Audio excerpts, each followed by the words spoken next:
Ghana Ghana isn't in a good place when it comes to our economy, right? And I believe most of you are aware already. We've had to go for a $3 billion loan from IMF, which we are still trying to fix here and there to be able to meet all their obligations, to be able to have access to the entire money. Beyond that, a lot of youth are unemployed. People are quite not stable around here. Just that they're just trying to take one day at a time and trying to swallow some of the hardships here and there because we have a lot of restraints on our economy. And in the wake of all this, we are hearing that our leadership would want to put our troops together to go out there to Niger to go and help out in the challenge they are having. Most Ghanaians feel like it's not our call, it's not our fight to fight. Honestly, I can understand them because whichever thing it is that the troops are being put together to go and do, definitely it would involve money. They would have to budget for it. These are all things we didn't even plan for in our already read budgets and all of that. Beyond that, too, the moment these things are done, definitely we are calling for a lot of intruders here and there because once you call and show yourself out to be a partaker, it means that you are at risk. And beyond that, even our finances already, Ghana imports a chunk of its onions from Niger. And from last week up until now, we have a lot of Ghanaians who are stuck at the Benin border. We have, as at yesterday, the records from the leadership of the onion market in Ghana said that over 45 million Ghana cedis has been locked because the chunk of the onions they went to call off, they're already getting rotten in the trucks because they are not allowed to come down. Context, $45 million Ghana cedis, unless I convert it to how much in dollars? Dollars, it should be around 3 million or 300, unless I verify. I'm not so conversant with the dollar CD rate. But if you can convert, you can serious amount of money. Exactly. Your producer can just enter it into the Google and I'm sure it will convert. It's a huge amount of money. It's at least if you come to Ghana, it's a huge amount of money. And already in the crisis that we are in, we can't be watching over and be throwing these monies out and all. And so for Ghanaians, they are so not happy about the stance of our defense leadership when it comes to this troops being put together for the cause. But then whenever I think about it, I also want to try and side with the government to the larger extent. I know that ECOWAS has really sat down for some things to come to this end. We've watched a lot of things go on. We didn't take actions here and there, even in Cote d'Ivoire and all, and we are here today.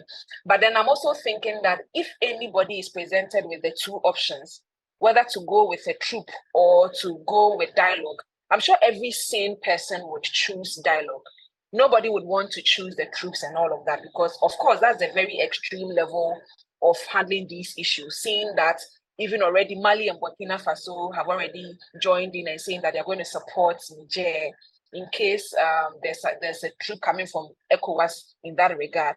So I'm thinking that for ECOWAS to also take that decision means that a lot of analysis have gone into it and all. But then whichever thing it is, I would really plead that at least if the juntas could listen up and help out, because we all in Africa are not in a good place. I know Nigeria is having similar issues, a whole lot of other things when it comes to our economy. And we are always calling on the fact that it's a matter of leadership crisis here and there, But that's what we have. We can't really do much about it. And seeing how the Western world are already showing interest, the best we can do for ourselves is to support each other and not to fight each other. And we know that once we take these actions, we have a lot of hidden groups that are already in for action. And so we give them the opportunity to strike, and it's not healthy for any of us. So largely Ghanaians are not happy at all because their families make up the military men. And there's no fight. There's no fight. Already, the coup is that they've just taken over. There are no bloodshed so far, though. Even though I hear there are one or two, but then it's not like the usual coups we know.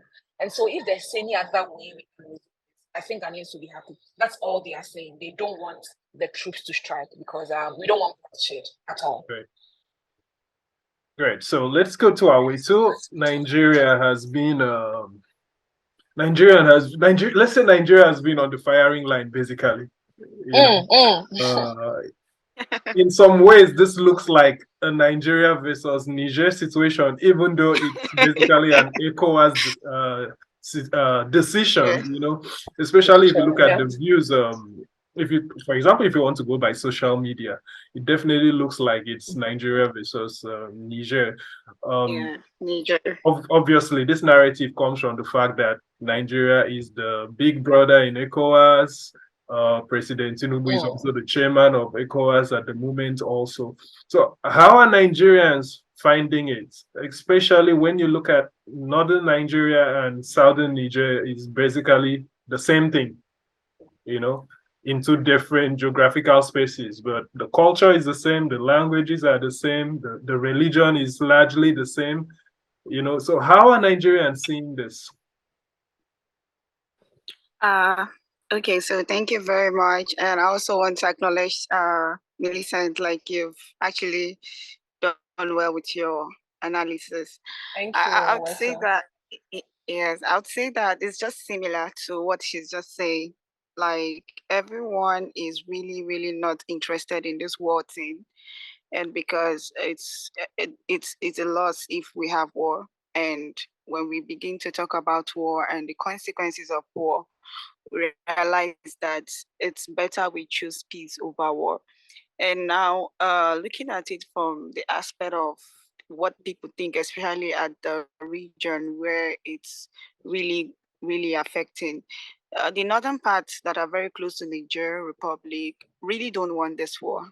Even the political actors, the senators, the governors, the legislatures really don't want this war, because at the end of the day, there is no way that there's going to be war in Niger and it won't affect Nigeria.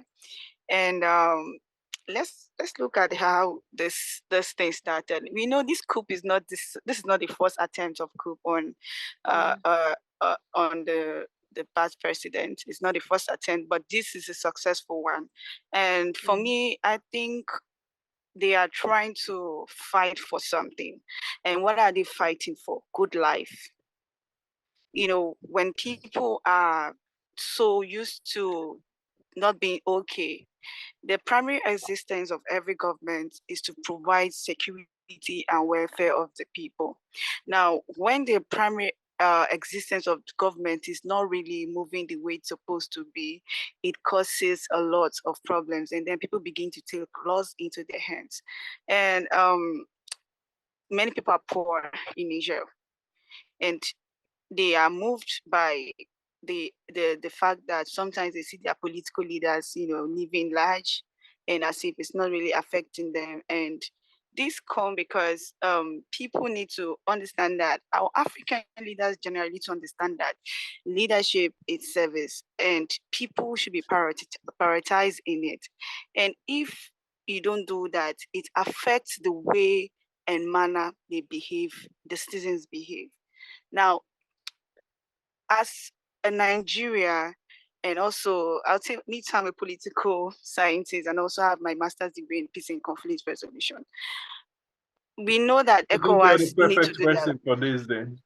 Yeah, thank you. We know that ECOWAS as a regional body need to play a much more better role than what they've played, because whether we like it or not, they have also been, indirectly been pushing for this.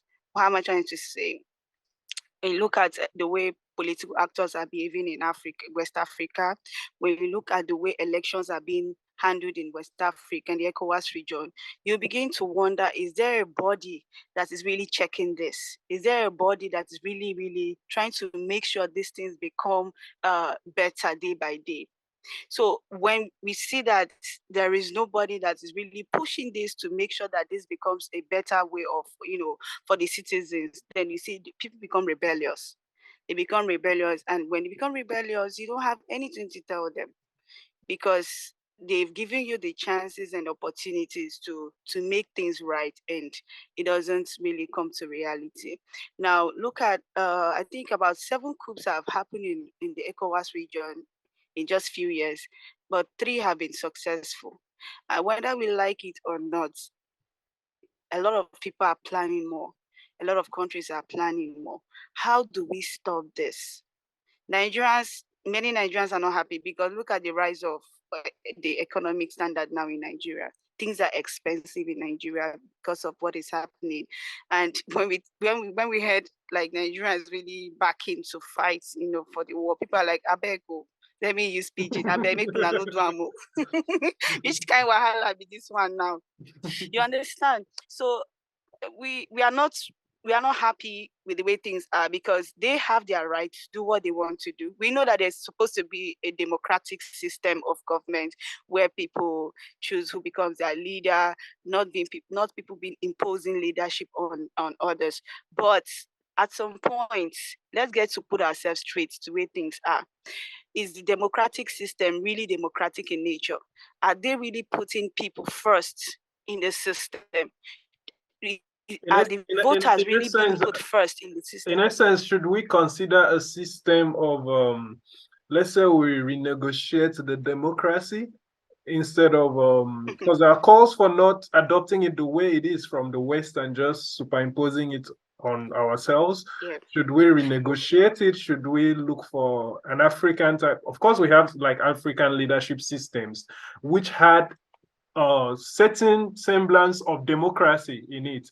Should we relook at it and probably retool the kind of democracy we are practicing? Is that the way forward?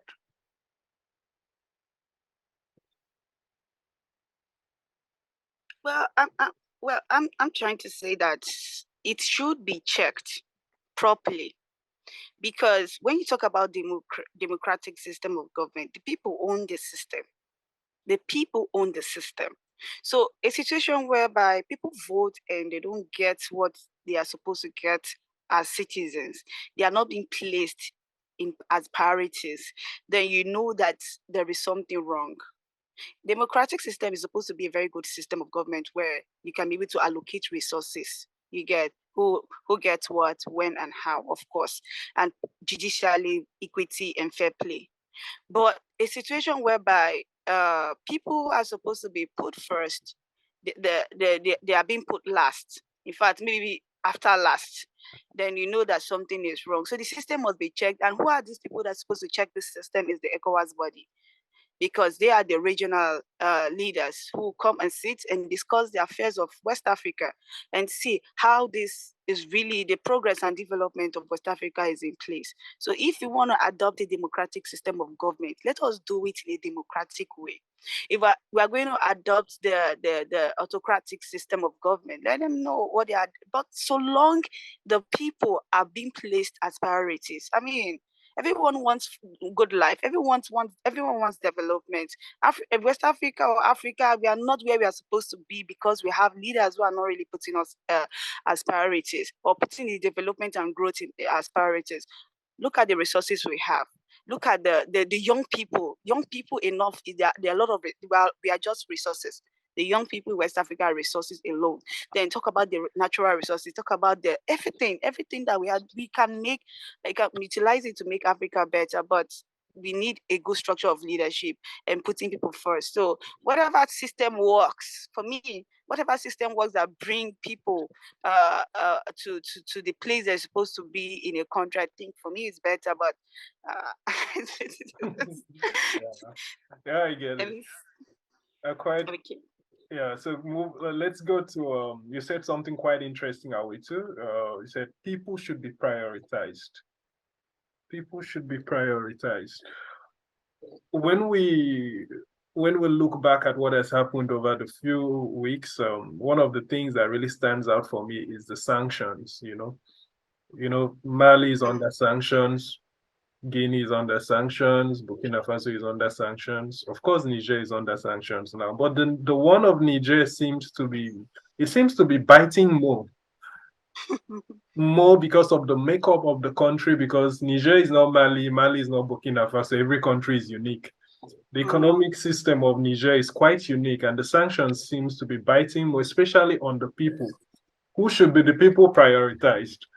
So Millicent, how long do you think the people can cope under sanctions?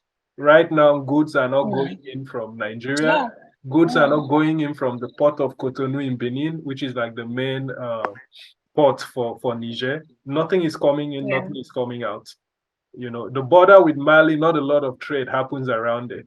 The border with Chad, not a lot happens around there. It's really the border with Nigeria and Benin that is the most viable for Niger. So how will they cope under the situation? Okay, so sorry, I'm having a little challenge, but I think it's been resolved now. So I think that that was a wonderful, insightful input out there. Right. So I'm thinking that honestly, it's sad. It's really sad. When you come to Ghana, right? We have a chunk of Nigerians in Ghana.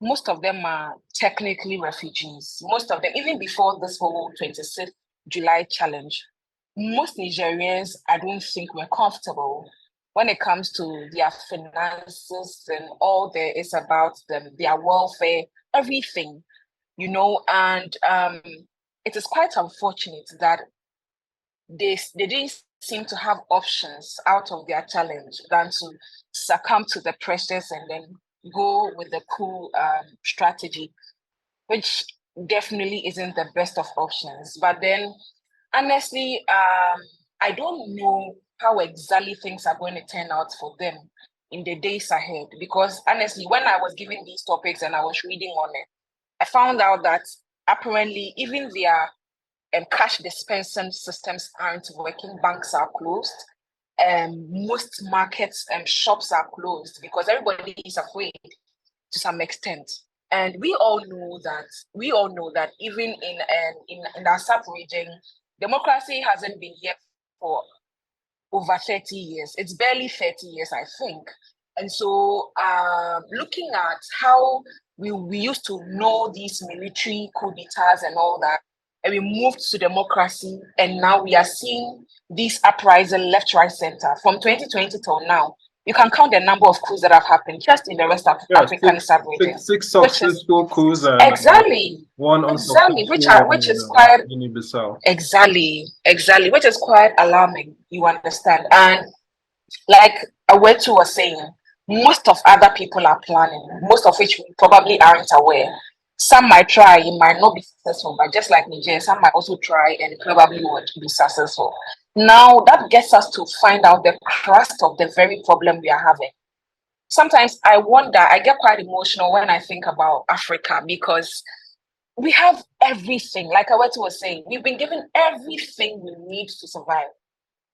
And I don't know how that we sit down and all these things are happening to us. We claim that we are independent now. Most of our countries claim they've been colonized and now they are independent and they are okay. My country celebrated their 65th independence, just in March.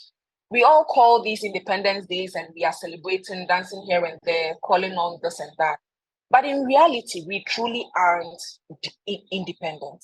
And that shows in most of the coups and their reasons for having them. And it's sad when I look at the situation. The Nigerians in Ghana, I think 2 days ago there was they did this picketing, trying to voice out their concerns about the things happening in Ghana and in their country and the position of Ghana. And they clearly said that they do not appreciate the whole coup thing that is going on, because definitely the sanctions aren't unfavorable. Honestly, the trade, the ones ECOWAS are pulling through and all of that, these people that are at the hem of the coup definitely won't feel the heat because they would still have access to some of the very necessary things that would equip their living and making them comfortable. But the other people down south, the people that do not have access to proper communication, proper food, proper water, it just comes down to affecting their lives and making the country living in the country much more unbearable. And now to add salt to the injury, their borders are closed. Where exactly are you passing and to where? You understand? And so in this whole conversation, I can understand everybody is talking about ECOWAS and how their position isn't going to be helpful. We all know that it's not going to be helpful. But then I would also want to talk or voice out my opinion to the leaders of the coup, to please try and calm down and consider dialogue, because in the end, their family is at stake. Of course, their immediate family wouldn't be affected, but then they are Africans, their countrymen are their family. And all these sanctions would not augur well for the people. Already, they were not in a good place. And records have it, how their economy is suffering, their GDP, everything isn't looking good out there. And how their issues with France are already affecting them and all of that. Now, if we add this, we are even making things worse. And so, in as much as we are talking about ECOWAS and how we wish that they don't use that opportunity or they don't use that venture to go in there, they should also try and consider much more dialogue that will be profitable, that will have them quite maybe reinstate the president. That won't be the first time such a thing has happened in our history.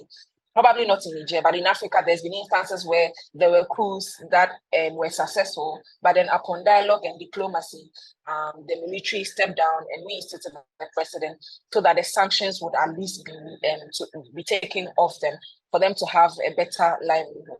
But then we can't say this and also ignore the things that are going on when it comes to our leadership. I want to touch on that.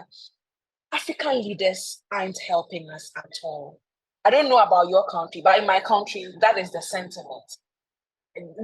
Today there's this scandal. The other day there's this corruption scandal. I mean, it's becoming one too many. And if you read the news, it's not just in Ghana. In Nigeria, there's same. A lot of other places, everywhere, our leaders aren't helping. And when that happens, we're seeing a generational shift here. Is there a generational definitely shift? Because it seems as though the young people are both fed up with their leaders and some kind of new colonialism at the same time. Right. Are we seeing a generational shift? Because the older one seems to be a little bit more silent and, should I say, more passive about what's going on and what has been happening. Yeah, that's so true. And I mean, neo-colonialism, this conversation, we can't talk about it without adding that. Definitely, there's a new way of we being colonized. And our people aren't happy about it, right? And this whole democracy thing has rather become one-sided thing. It's more like the person in power is the one who is enjoying democracy, not the other way around. Awetu was mentioning how that the leaders of our time are not really considering the people. Leadership is service. We vote for these people for them to come and meet our needs. If we could do it ourselves, there wouldn't have been a need for leadership. There wouldn't have been a need for voting. There wouldn't have been a need for even governance. But we call all these things together, we put them together because we feel like we need to be helped. Our voices ought to be heard, and there's supposed to be solutions to our problems. And so we put leaders together so that they champion those causes. But then over time, we are realizing that that's not exactly why these people are there. And that is what we are seeing now. The results we are seeing now, it's like a revolution. Currently, that's how I see this whole situation happening. It's like a revolution. Everybody is trying to fight for themselves. Exactly. And every country is doing small bit by bit. In my country, for instance, probably it's not cool. But if you go to my upper side, the north side of my country, there's a place called Boko. It's been one hell of a fire. There's a conflict that we don't even know when it's going to resolve. And that is even about the leadership in that small environment. And it hasn't been easy for them. And even it's affecting the entire space, you understand? And everybody is trying to fight for themselves because when we vote for the people, we don't see any change. We don't see any impact. And so that is the reason why there's this new revolution. And if we don't take care, it probably might get out of hand and it wouldn't augur well. And so while all these conversations are going on, I am hoping that ECOWAS, amidst all these negotiations, are also doing checks and balances amongst themselves and their style of leadership and how they are really attending to the needs of the people and why they were voted into power. Because if those things are not checked, this fight they are beginning might not end now. Because it probably might escalate and get out of our hands. We probably might even lose control. Seeing how the Western world is even being interested now for their own selfish interest. And so honestly, of course, Niger is in the picture now. But then we shouldn't just talk about Niger while we neglect the main reason and the crust of their concerns, the reasons why they are where they are. There are challenges with the France people and all of that. I think ECOWAS should talk to them to the point that they let them know that they have their interest at heart and they are going to negotiate on their behalf. Their concerns are going to be resolved. after all, that is the essence of these groups being put together and being called ECOWAS. And so honestly, I don't think that our leaders are really helping. And this revolution, if we don't take care, might get out of our hand. And so we really have to get to a point where we are really being careful and making sure that we meet the people at the point of their need before it gets out of hand. Because gradually, when you come to Ghana, for instance, a lot of graduates are not working. And currently, even with the sanctions from IMF, government institutions are not even supposed to enroll new people to work. And so we have graduates graduating day in and day out, and they are just home. At worst, you probably might want to do one or two things. You might want to start one shop or the other, but the money to even do that, and even when you start, the taxes impounded on us, they are just unbearable. And so gradually, people are being frustrated, and these uprisings come from there. They always say that the devil finds work for the idle hands. The youth is already energized. He has the energy to work. Already there's no space for the person. Hunger is already striking, and taxes are hurting him, even if he wants to start a business by himself. Yeah. What do you leave the person with? No option. The person will just be there. And before you know, they hear that there's a group of people trying to do this and that. They're already embittered. They hate you. They don't like what you're doing. And so they'll just join in. After all, they have nothing to lose. They don't have family. They don't have kids. They don't have wives. They'll just go take the risk and come and take you off out of anger. And so I think that this thing happening in Niger is actually a wake-up call for all leaders, not just in West Africa, but the entire African continent. And if we don't do that, gradually we might be counting more coups, which wouldn't augur well for us as a continent. And so it's a wake-up call. But I'm gonna pick you up on one of the problems that might probably come out from this is it's most times it's a forgotten problem. You know, it's more like what's going on in Libya.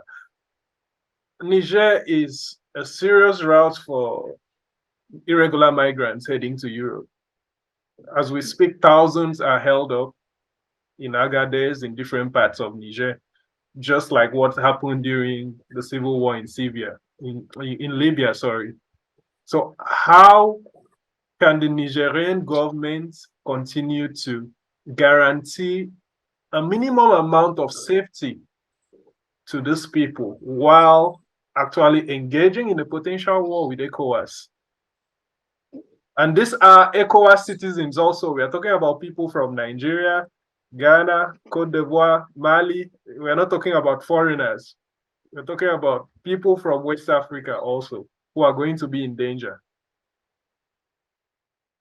Well, yeah, so I watched a video on Instagram like last week, and it was showing the borders that are so empty and nobody is moving, no coming in and no going out. And it was really ridiculous because I can really resonate with what Millicent was just saying, because it's really affecting everything. And this coup is really stopping a lot of activities and productivity in the country. Now, the country is actually a basic route for those who are trying to migrate and all that. But what would I say? It's a decision of the leaders, and I believe that whatever thing they are doing as the military leaders, they should know that there are people whose life depend on a lot of things there. A lot of people, young people. And this is the same problem we are talking about. Who are these people that are migrating for what? For greener pasture. Why? Because there is no adequate opportunity for young people to develop themselves in Africa. I can say that Africans are not lazy. African young people in Africa, they are not lazy. They can do anything for money. They can work so hard for money, but the place is not, suitable for everyone. And if they are going to pass through Niger, and Niger military leaders are saying, look, you can't pass, then it's really costing a lot, because a lot of people are saying this is our last hope of moving out of the country, of moving out of Africa. So basically, I would say that it's really going to affect a whole lot and cause much more problems, in the sense that those who have not been, given the opportunity or have the opportunity to transit in their journey might end up becoming insurgents, causing much more problems than any other thing. And when you are stuck in one place, you're not going back, you're not going in, whatever thing you have is exhausted. So there's a risk of radicalization. You don't have an option. There's a risk of radicalization. Yeah, exactly. So you see, exactly. So it might result to something else and cause much more problems. So I think the people, the militaries should understand that, look, we know that they had problems with the past governments. They have problems with their past leaders, the democratic leaders, corruption, political, bad governance and all that. But it shouldn't be a problem, because it shouldn't be a problem of creating an agenda for Nigerians. So if there's a way they can actually bring down their ego to make sure that these things are being talked about in a much more calm manner for the benefit of the Nigerians, I think it will be good. Because keeping these people on the road and then not going back, not going in, it's a problem. And it's just going to cause a lot of problems. So Millicent is back with us. Welcome back. Yeah, I'm back. Thank you. Thank you. So Millicent, from a media standpoint, as a media professional, okay, has ECOWAS been shooting itself in the foot the way it's been handling this whole scenario?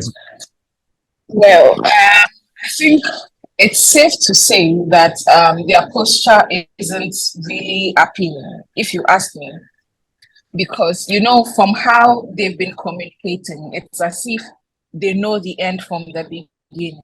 You understand? So that after their meeting last week in Ghana, I think the leader of the delegation was making some statements like, well, all is set.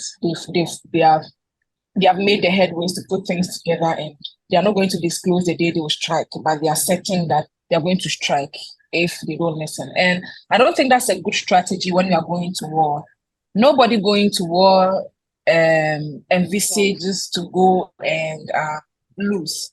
So it means that everybody comes prepared, you understand? And this is you going to somebody's country. The person knows the ground even more than you do. You understand? And so Exactly.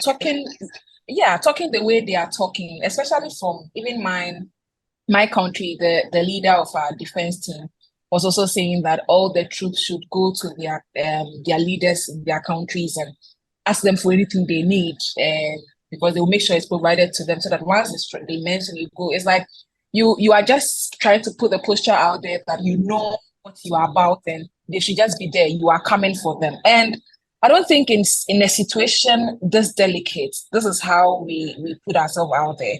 Because as a matter of fact, they've all sat down for Niger to get to where they've gotten to. Like Awetu was saying, they didn't just wake up to strike on 26th of July. There's been a lot of build-ups. And so if ECOWAS is posturing as though they really care, they probably should have been proactive rather than being reactive now, because their reaction wouldn't really help any of us. And they come across as really knowing what they're about. But honestly, I don't think that is right. Because, there's also a school of thought that says that they've been quite firm and they've not been flinching a lot, and that says a lot. At least that goes for them, because one thing saying one thing today and moving the goalpost. Right. Seems like they've been singing from the same sheet of music from day one. Yeah, that is true. But their song is not nice. Honestly, they probably should change the tune. It's not a nice song at all. And there's another school of thought that says that they are actually, first of all, some school of thought says that most of them are acting the way they are doing because they are scared. They think that after Niger, their country might be next. And so they want to show, they want to bring a fist out there so that they know that, they are strong enough to fix it. The moment the other person comes, they are coming for their head. Another school of thought also says that, after the whole issue in Niger, there are a lot of minerals they produce. I know you are aware, some that fuel Uranium. electricity Yeah, and all uranium of that. and all that. Exactly. You know, all these things, they sort of And that's export where it. that's where the French and the Russian argument comes in. Exactly. Which So is some like people a are story for another day. exactly. There's another school of thought that says that these people are behind ECOWAS, the leadership of ECOWAS, trying to use them to fight for them since they are in the same sub-region.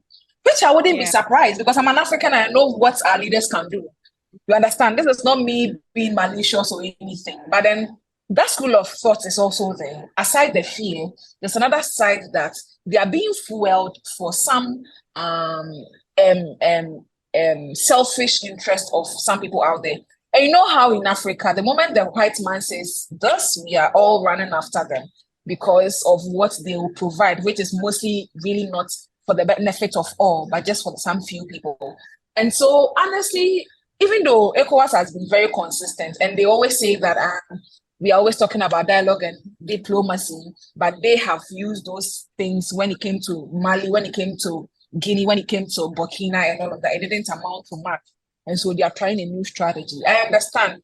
I mean, to get new results, every time you would have to try new things. But when it comes to Niger, I am thinking that Niger is a very delicate situation.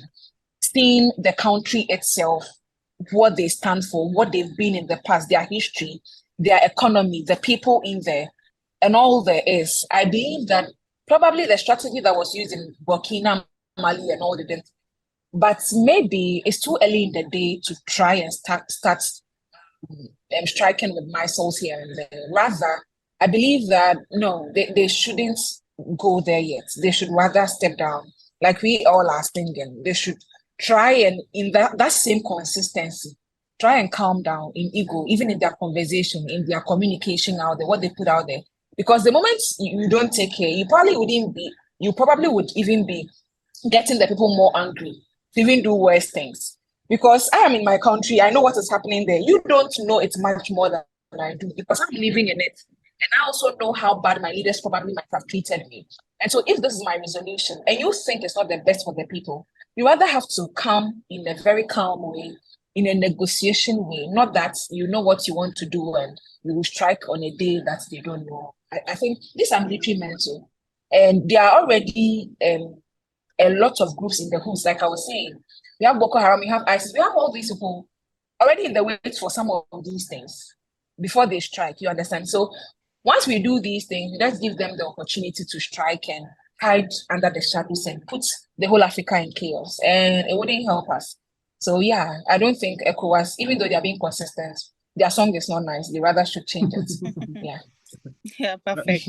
There's a whole lot of school of thoughts flying around Africa. Definitely, a lot of them. So Awetu, another angle to this is Nigeria and Niger share a lot in common, and sadly, one of them is the situation with internally displaced persons in the two countries. We have lots of Nigerians displaced in Niger, some Nigerians displaced in Nigeria. There's that shared problem that both countries are trying to manage. And let's say if the worst were to happen, those numbers can only increase. And it looks like they'll be coming down south instead. Is Nigeria, especially the northern part of Nigeria, ready as it stands? Nigeria has a lot of economic challenges, which Millicent, of course, even alluded to earlier, and it's true. Can Nigeria at the moment be a protagonist for military intervention and at the same time create a home for the potential surge in IDPs that it will bring down south? Is there the capacity?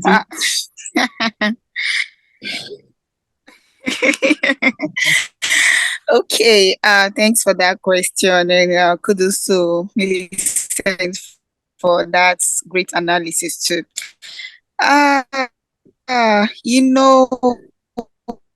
This insurgency, initially it used to be, it's happening in Niger, so we can help the Nigerians. oh, it's happening in Nigeria, we can help the Nigerians. Now it's happening between the two countries. So it's like you're on your own. You're on your own. So it's really crazy moment, and we don't want such thing to happen, because even in the northern part of the country, they are still struggling to make sure that they come up from that situation they've been in the past 10 to 15 years now. The Boko Haram and other insurgents and problems and all that they've been facing. Like Borno is just recovering, building of schools, houses for people who have, passed through that situation. Even the trauma they went through, like it's really a traumatic moment. So imagine going back again, and this time around you don't know where to go to. So it means that they will not just be in the northern part of Nigeria, they will have to come down to Abuja.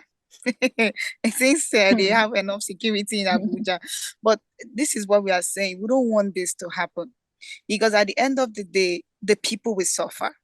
They said when two elephants are fighting, it's the grass that suffer. These guys who are the elephants, they will secure their children, they will secure their families, they will secure their properties. Maybe they might lose some properties, but they will definitely secure some certain things. But those people, the masses, the citizens that don't have anyone to secure for them, what happens to them? So it means there'll be increase in refugees, there'll be increase in problems, there'll be increase in this insurgents group.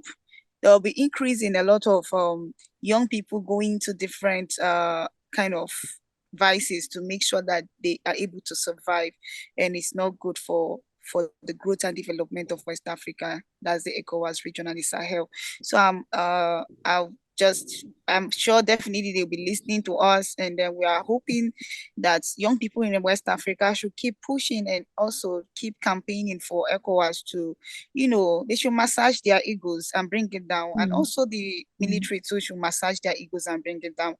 If we really have the interest of the people at heart, you should also consider the people, especially when you know that these things, when it happens, everyone is going to suffer. So let's see how this will work for us. Our social media handles, let's keep advocating and tagging this ECOWAS, this Niger government, this whatever, young people in Niger. Those are our friends that are in Niger. Like I have some few friends there, and it's not really nice. Sometimes when we are talking and then they are saying, oh, this, oh, that, I'm like, I wish we can actually see how young people can rise to this thing that is affecting young people.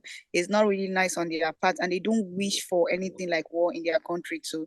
Just the way we don't wish it happens. So we also hope that the government of Nigeria to consider a peaceful process.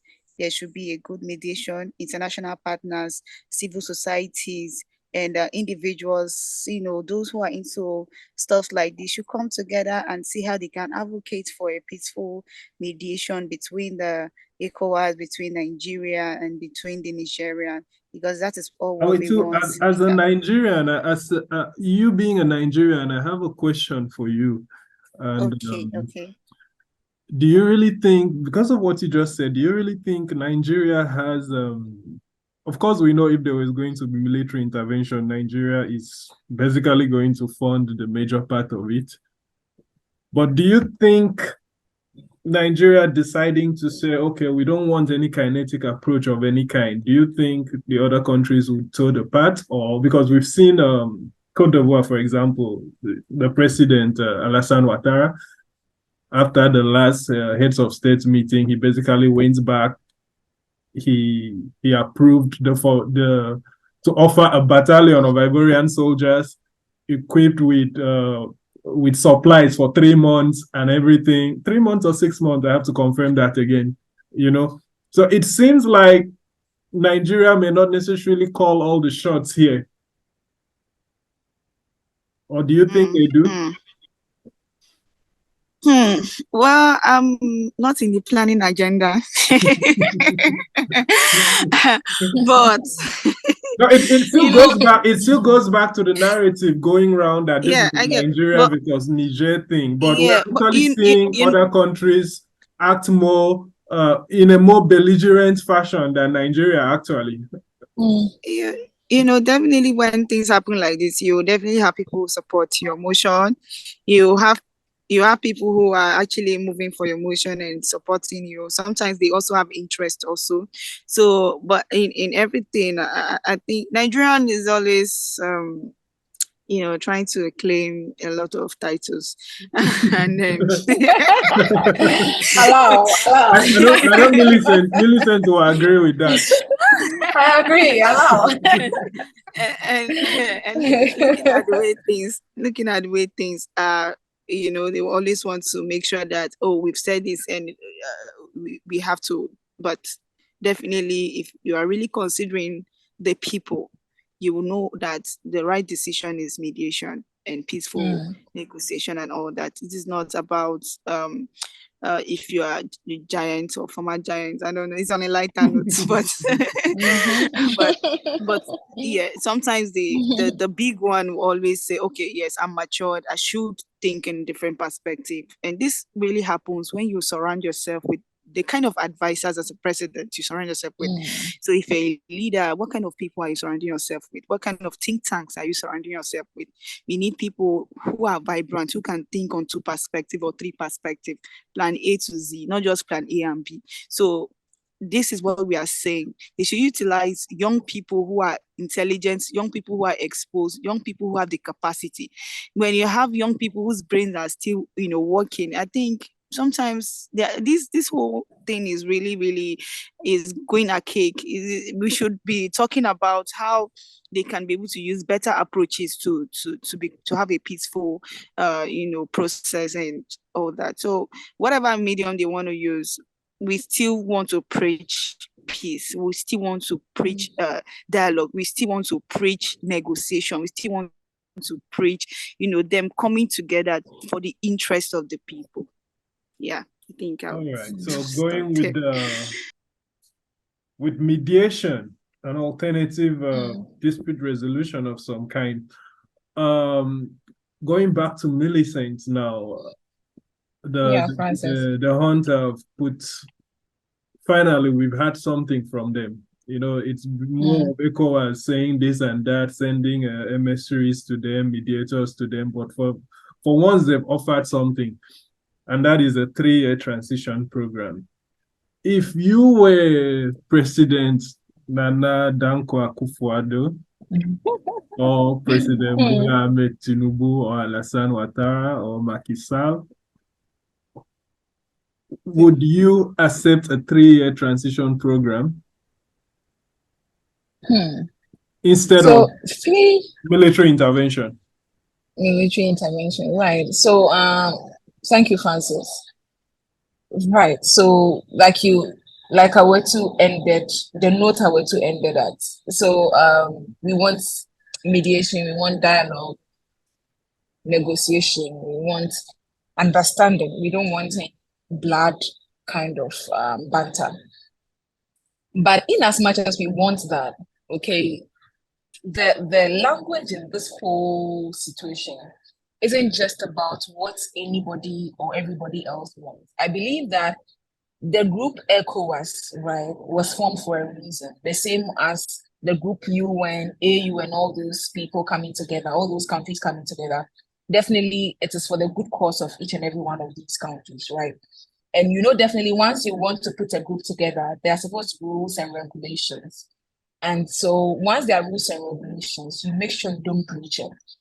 Now, in this situation where Niger is having to meander their way through the various sanctions being given, you would understand that it's as a result of the fact that the coup itself is a breach of a particular regulation that binds every other country that is part of ECOWAS.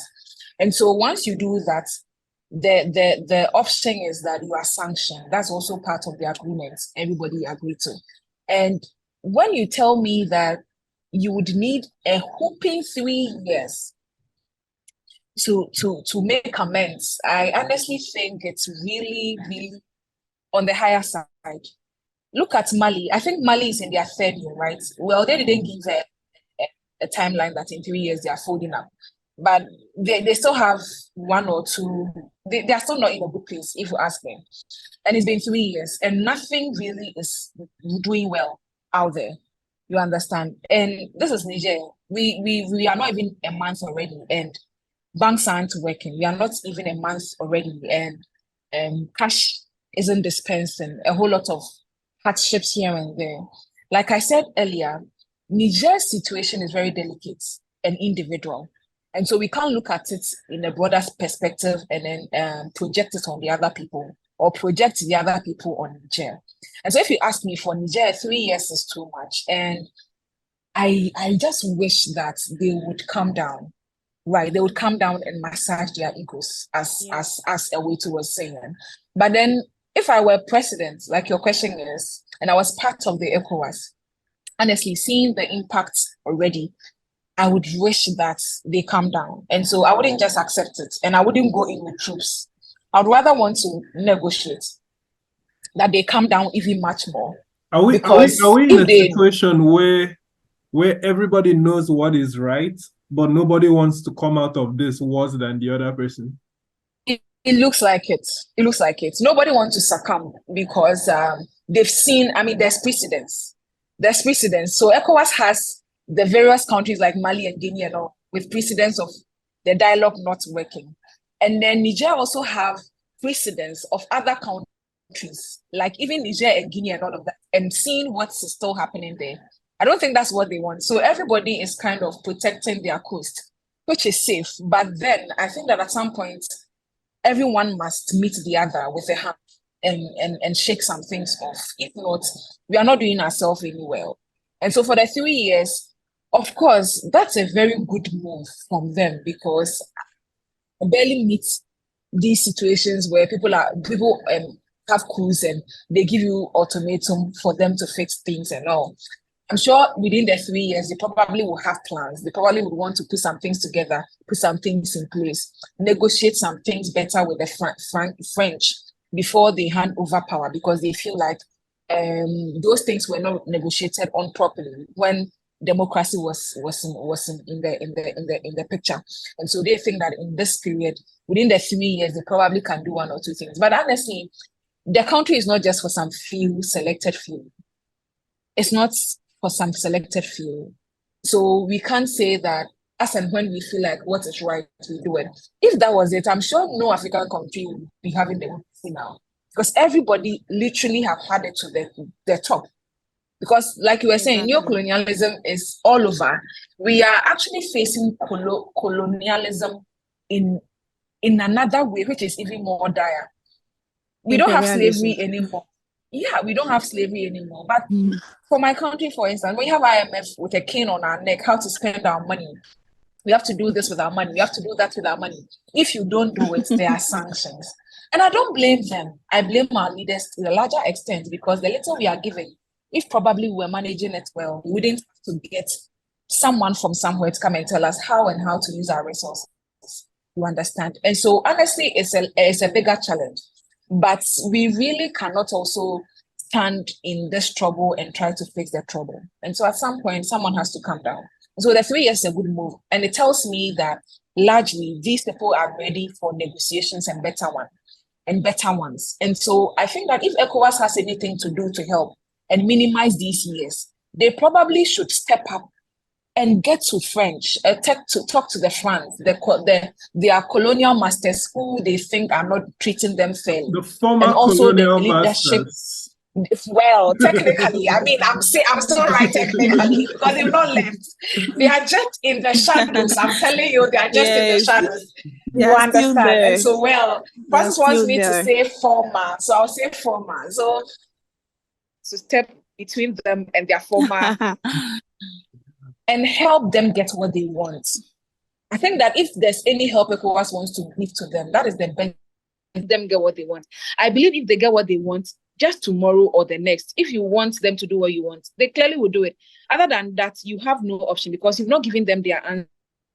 Come and tell them how they should live their life. And so I think that ECOWAS, if they can, should rather be a mediator between them and what they want. If that happens, I don't think there will even be a need for us to negotiate the years or troops or whatever. because I believe that is the best help they need in this situation.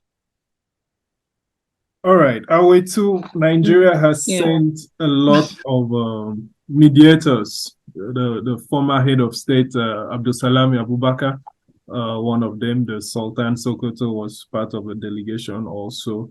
The former Emir of Kanu, Sanusi, he was also Lamido Sanusi, he was also part of another delegation. So there is a lot of interest in getting this solved in a peaceful way.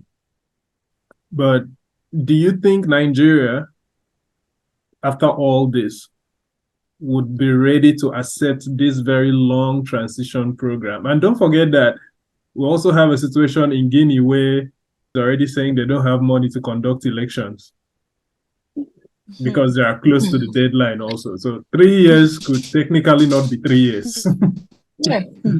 You know, so do you see a Bola Ahmed Tinubu government accepting a 3-year transition program as we round up?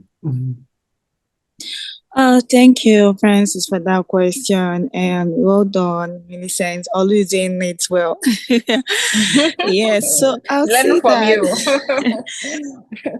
you. No, please. So I'll say that. Look, power is so sweet. Power is so sweet, and there is nobody that gets in there that wants to come out. And that's why I'm always shocked when I see some military people we want to take over, and then they are doing corruption, they're poor governance, poor this, poor that, or when we get there, we'll change the system, blah, blah, blah, blah. The truth is, we are all humans, and once you start getting those treatments, the political actors are getting, you will forget that, we were fighting for a cause. Just few persons actually do that. And what I would say is that 3 years is too much. It's too much. What are you doing? Now you took over. What are your plans? Show us your plans. Tell the world your plans. How do you intend to achieve these plans in a short space? Because at the end of the day, you are already taking advantage of the opportunity that you have been able to take over the democratic system of government. And just like other people, they don't have this thing they really want to work on. It's just like, I see this man is enjoying the privileges of being the president. Let me take over. They just come in the guise of, we are fighting for the people. And the truth is, most of the time, it's not for the people. It's for themselves. It's greed. They just want to test that power thing. They just want to feel it. And once they feel it, it's intoxicating. They don't want to leave it. Why do you think a lot of people that have money, they still go for presidential positions in the country? Why do you think they still want to remain in the Senate? Why do you think they want to still be honorables? It's because self-actualization. Exactly. So that 3 years is too much. Like Millicent said, those ones that said 3 years, now it's almost 3 years, they are still complaining that they don't have money for elections, or they should give them more time. You see, it's all a strategy to keep doing the same thing they are fighting for, or they claim they are fighting for. But let's not just conclude and think Niger is going to be like that. But let's also be hopeful, and we hope they come up with a different, time frame, because 3 years is too much. And we wouldn't. For me, if I was the president, I won't take that. You're not a political actor. If you want 3 years, then you step down as a military actor, and let's have a democratic system. Then you come back and contest for election if you think you have the capacity to lead the country and bring it to the promised land. I think for me, that's just it. All right. Thank you, ladies. It's been a pleasure exchanging with you. Millicent Safo-Adu. I hope I got that name right. You got that. You are perfect. You are okay. Awetu Gabriel, all the way from Abuja. Thank you so much. Thank you for your time. Thank you for having us. Thank you for having us, Francis. All right. Yeah.